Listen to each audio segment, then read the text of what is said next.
Hey friends, welcome back to Hometown Homestead. If you're new here, I'm Jordan. And around here, we grow what we can, make what we can, and do it all from a small town backyard. In our last video, I shared 10 practical ways to start homesteading, especially if you're living in town or don't have a lot of space. But once you've planted your first tomatoes or baked your first loaf of bread, you might be wondering, now what? Today I'm going to walk you through the next steps you can take to deepen your homesteading lifestyle. These are real, affordable ways to expand, grow, and simplify, even in a suburban setting.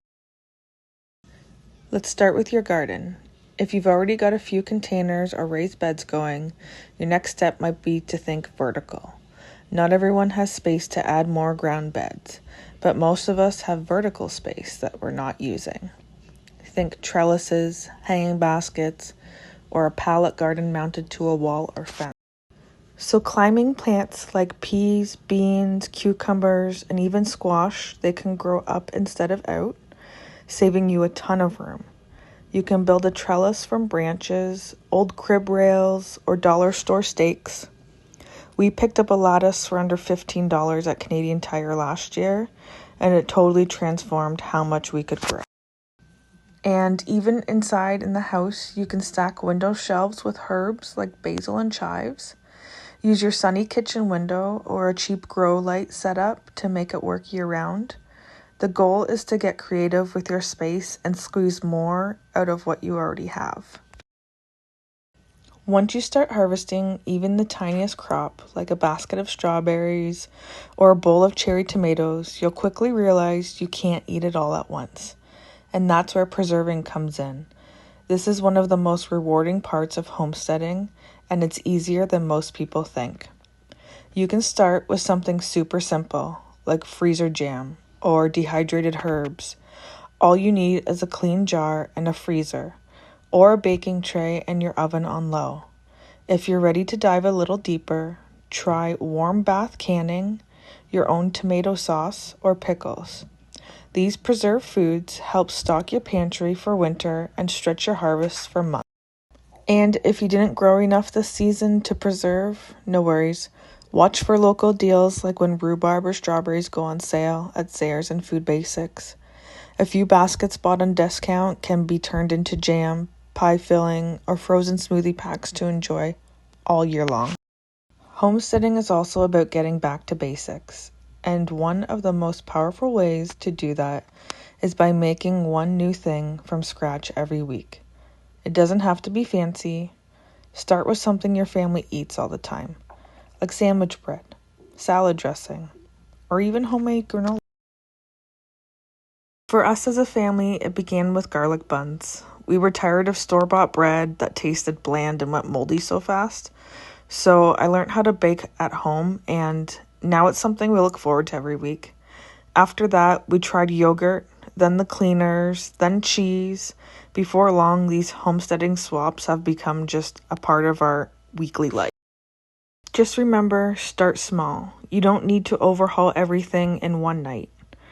Just make one swap each week, and that'll give you time to learn and adjust. Over time, your grocery list will shrink, your pantry will grow, and you'll feel so much more empowered in the kitchen. Okay, so next let's talk about waste, because reducing what we throw away is a huge part of homesteading. It's not just about the trash can, it's about finding value in the things that most people overlook. That could mean reusing glass jars for bulk pantry storage, sewing cloth napkins from old pillowcases, or turning veggie scraps into broth. Composting is another easy one also. Even in town, you can set up a small bin outside or use a countertop composter to turn food into waste into rich garden soil.